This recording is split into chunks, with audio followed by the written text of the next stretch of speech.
Let me point out again that we haven't been able to satellite directly out of China for several days now. What happens is that we take our latest video and we ship it to Hong Kong and satellite it from there. And indeed we have video that's been shipped from both Shanghai and Beijing that has just arrived in Hong Kong, and we hope to have that for you in just a few minutes.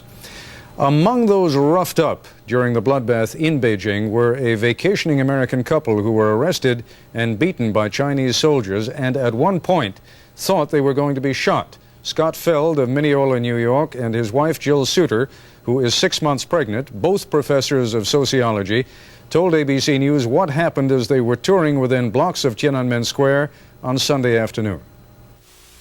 And all at once, the crowd, which was in front of us, between us and the square, started running in our direction, from the direction from which we came. And the soldiers were firing at them, over them, towards them, I don't know. And they ran, and we crouched down towards the wall, out of the way by the telephone booth. And so that's where we stayed until the soldiers came and got us. They were very angry. They grabbed us, and I mean literally physically grabbed us by our arms, and pulled us up and started walking us toward the square. At that point, they were very rough with us. I mean, they hit each of us across the back with sticks in order, I guess, to keep us moving, but we were moving. We were doing everything that we thought we could. We weren't going to get many arguments. But nevertheless, they hit us and kept pushing us and forced us to go faster and faster, and we didn't know what they were going to do with us then or where they were taking us.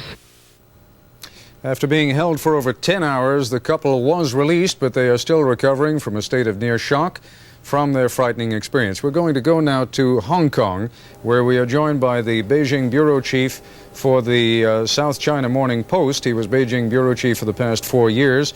The South China Morning Post is an English language daily in Hong Kong, and Marlo Hood has just returned from Beijing 3 days ago. Let's, first of all, because that's as good a spot to be watching China as any and to be analyzing rumors as any, let's take those two rumors that I mentioned at the top of the program, Marlo.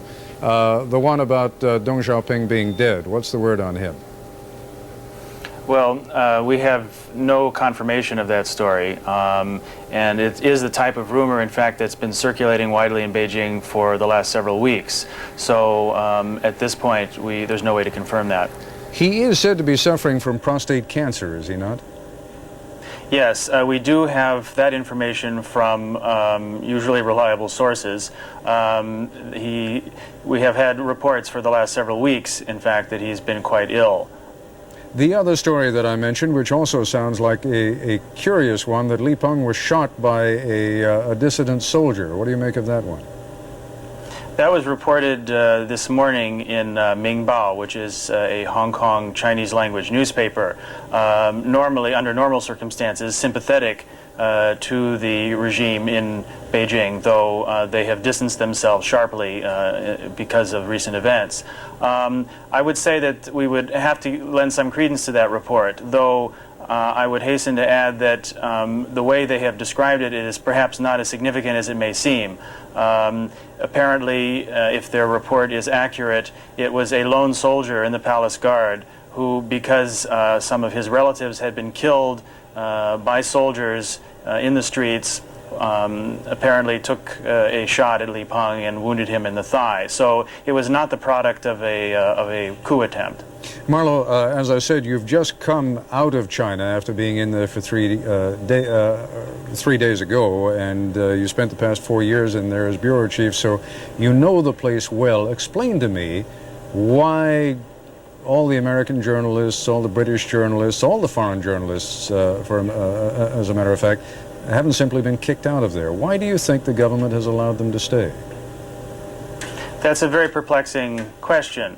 I have to assume that it's simply they're so preoccupied at this point with their internal, basically on the verge of civil war and the infighting among the leadership that they have just not been able to take that step.